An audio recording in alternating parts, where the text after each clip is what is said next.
Medical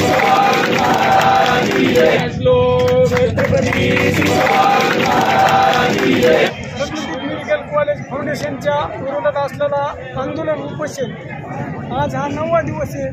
सर्व विद्यार्थी आणि गावकरी यांनी मिळून या ठिकाणी उपोषण चालू केलं होते। गेल्या 9 दिवसापासून न्याय मिळत नव्हता। या न्याय हक्कासाठी आम्ही तहसीलच्या पारंगामध्ये आंदोलन करत होतो।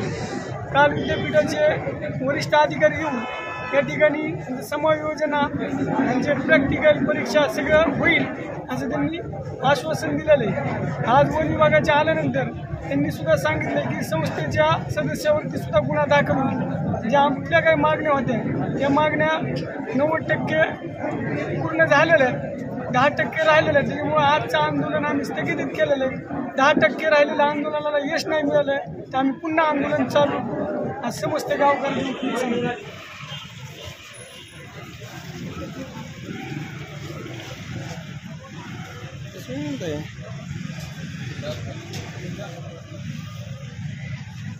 आपण जे गेली 9 दिवस झाला आंदोलनाला बसलो रत्नदीप मेडिकल कॉलेजच्या संदर्भात ज्या कॉलेजमध्ये हरण पाळले जायचे, कोणले जायचे त्या संदर्भात सुद्धा वन विभागाने गुन्हा दाखल केला होता। त्या संदर्भात आपल्याला वरिष्ठ अधिकारी काय केले काय नाही आपल्याला सांगा। रत्नदीपमध्ये पहिली घटनाची उघड आली की 10 मार्च रोजी आली होती। त्यावेळेस जेव्हा आपल्याला तुमचे फोटो आले की त्या ठिकाणी मेडिकल कॉलेजमध्ये आणि लॅबमध्ये 2 हरणाचे पिल्लं पाळलेले आहेत। ते व्हिडिओ जेव्हा माझ्यापर्यंत पोहोचले त्यावेळेस तात्काळ आपण आपली टीम जी आहे ती रत्नदीप कॉलेजला पाठवण्यात आली होती। त्यास लिंगापूर तालुक्याचे आणि जामखेड तालुक्याचे जे आरएफओ आहेत शेळके साहेब त्यांना आपण स्थळ पाहणीला पाठवलं होतं आणि तात्काळ ते गुन्हा नोंद केला होता। परंतु जे व्हिडिओ क्लिप होते त्यानुसार त्या व्हिडिओ क्लिप सुद्धा आपण न्यायालयामध्ये दाखल केल्या। त्यातील जे हरिण होतं ते जखमी अवस्थेत होतं आणि त्याला आपण दवाखान्यामध्ये उपचारासाठी दाखल केलं होतं। त्यानंतर इथून उपचार घेत असताना काही फ्रॅक्चर असल्यामुळे आपण त्याला पुणे हॉस्पिटलला पाठवलं होतं जे आमचं रेस्क्यू सेंटर आहे। तर त्या ठिकाणी त्याचा मृत्यू झाला। तर हे जे काही आरोप आहेत आपल्या वन्यजीव संरक्षण अधिनियम 1972 नुसार की कायद्यानं हरिण हे जे आहे ते वन्यजीव संरक्षण कायद्यानुसार शेड्यूल 1 मधील ॲनिमल आहे, म्हणजे त्याला फार मोठं प्रोटेक्शन दिलेलं आहे आणि त्याच्यासाठी शिक्षा सुद्धा 3 वर्षाची आहे, कमीत कमी जास्तीत जास्त 7 वर्ष शिक्षा होऊ शकते। आपल्याला आपली केस हे इतरत्र हे करण्यासाठी कोणत्याही ह्याच्यासाठी पुरावे खूप महत्वाचे असतात। तर आपली केस ही जी महिला बाळगले होते त्यानंतर जे काही त्याला जखमा झाल्या त्याच्या अनुषंगाने आपण दाखल केलेले आहेत। जे आपल्याकडून जेवढे मी व्हिडिओज मिळाले होते, फोटोज मिळाले होते ते सर्व त्याच्यामध्ये आपण दाखल केलेले आहेत आणि केस नंबर आज आपल्याला मिळून जाईल। ऑनलाईन केस दाखल केलेले सुद्धा पेपर आहेत। ते जेवढे मॅक्सिमम म्हणजे की बाळगणं काही किंवा शिकार करणं काही त्याला जी शिक्षा आहे त्यानुसारच आपण सर्व सेक्शन लावलेले आहेत। सहाय्यक वन संरक्षक विसाळ साहेब आणि शेळके साहेबांनी चौकशी केली, त्याच्यावरती गुन्हा नोंद केलेला आहे आणि सर्व आपली चार्जशीटची फाईल आहे ते आपण न्यायालयामध्ये दाखल केलेला आहे। त्या संस्थेमध्ये ते हरण सापडलं ते जे तुम्हाला फुटेज दिले गेले बरोबर, ते संस्थेची जी जागा आहे समजा त्या मालकाची, त्या मालकाने ती जागा संस्थेला लीजवर दिलेली, तर गुन्हा दाखल कोणावर व्हायला पाहिजे? संस्थेच्या संचालकावर व्हायला पाहिजे अशी आमची मागणी आहे। जागा ते काय मोरे चालवतो का कॉलेज संस्था चालवते त्याच्यावर संचालक मंडळ आहे, ते चुकीच्या पद्धतीने झालंय। आपल्याला तसे पेपर्स तेव्हा जर आले असते इमारत कोणाची आहे संस्थेची आहे ना, आता पाहावं लागेल सातबारा कुणाच्या नावावरती दिलेली आहे ना, त्याला संचालक मंडळ आहे ना, ते काय एकटा चालवतोय। एखाद्या ठिकाणी जर पाटील साहेब एखाद्या क्लबवर जर रेड झाली तर त्या घरमालकावर आपण त्याला आरोपी करतो। त्या संचालक मंडळावर बी गुन्हा दाखल व्हायला पाहिजे, ज्यांनी जागा लीजवर दिली त्याच्यावर बी गुन्हा दाखल व्हायला पाहिजे ना। त्याच्यात ते त्रुटी राहिलेल्या आहेत ना, जे पंचनामा झाला त्याची व्हिडिओग्राफी नाही मॅडम।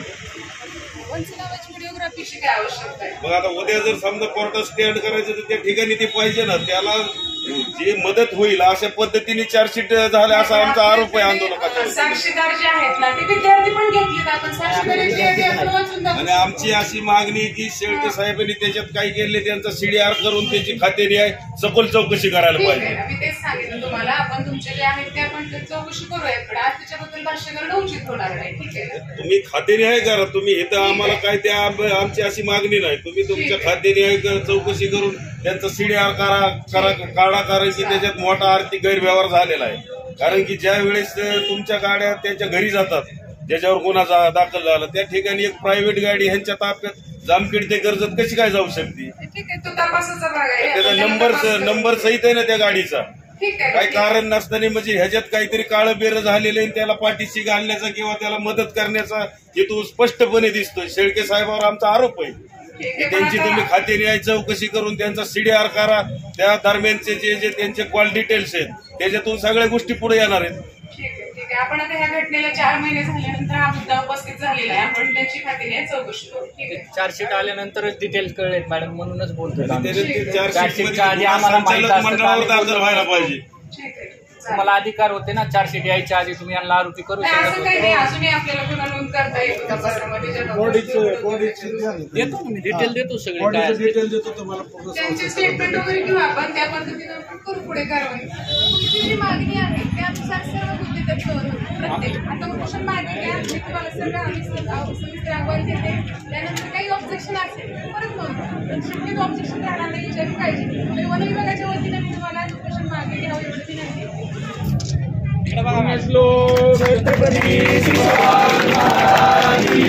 पुणे विद्यापीठ आणि MS मुंबई नर्सिंग यांचे प्रतिनिधी येऊन त्यांनी तुमचं समायोजन आणि प्रॅक्टिकल सेक्शनल संदर्भात तुम्हाला माहिती दिलेली. तरी आता जवळपास आपल्या बऱ्यापैकी मागण्या या चर्चेतून मार्गी लागलेल्या आहेत असं दिसतंय. पण आपण आंदोलन सोडलेलं नाही, आपण उपोषण स्थगित करतोय. तर ह्यासाठी आपण एक 15 दिवसाचा अवधी देतोय. जर 15 दिवसात आपल्या ज्या लेखी स्वरूपात आपल्याला जे विद्यापीठाने किंवा वन विभागाने दिलेले आहे की आता वन विभागाच्या सखोल चौकशीची आपली मागणी, दुसरी मागणी आपली त्या संचालक मंडळावरती गुन्हे दाखल करण्याची, तर त्या आता मॅडमने त्या गोष्टी आपल्याला लिखित स्वरूपात दिलेल्या आहेत. 15 दिवसात त्यांचा अहवाल येईल. जर आपल्याला तो अहवाल जर आपल्या मनासारखा जर नाही आला तर मी 15 दिवसानंतर उग्र स्वरूपाचं तीव्र आंदोलन या ठिकाणी पुरा स्वरूप आहे. त्या आंदोलनादरम्यान शिवप्रतिष्ठान हिंदुस्थान सर्व धारकरी या ठिकाणी जे पळालेले, मी त्यांचे देखील सगळ्याचे आभार मानतो. ज्या पत्रकार मंडळींनी वेळोवेळी दखल घेऊन आंदोलनाला प्रसिद्धी दिली व सर्व वरिष्ठांपर्यंत प्रशासनावर ज्या पद्धतीने चुकीचं काही जे घडतंय ते त्यांच्या निदर्शनास आणून दिलं, त्याबद्दल सर्व पत्रकार मंडळींचे देखील आभार मानतो. विशेष करून तहसीलदार साहेबांनी सुरुवातीच्या आंदोलनापासून जे आम्ही त्यांना निवेदन दिलं, तर कुलगुरू सारख्या वरिष्ठ माणसाला फोनवर बोलायची समजा धमक त्यांनी दाखवली, त्यांनी मेल केले. PI साहेब असतील, वन विभागाच्या आलेल्या मॅडम असतील, यांनी सर्वांनीच आम्हाला जे सहकार्य केलं त्याबद्दल मी सर्व प्रशासनाचा देखील आभार मानतो व प्रशासनाला एक विनंती करतो की ह्या ज्या मागण्या त्या 15 दिवसात आपण बी एक आपले मुलं या ठिकाणी शिकणारे असं समजून त्या विद्यार्थ्यांना लवकरात लवकर कसा न्याय मिळेल व जो क्रूर कर्मा जो कथित संस्था चालक आहे याच्यावर कशी कायदेशीर कठोर कारवाई करता येईल या दृष्टीने आपण देखील आम्हाला सहकार्य करावं एवढी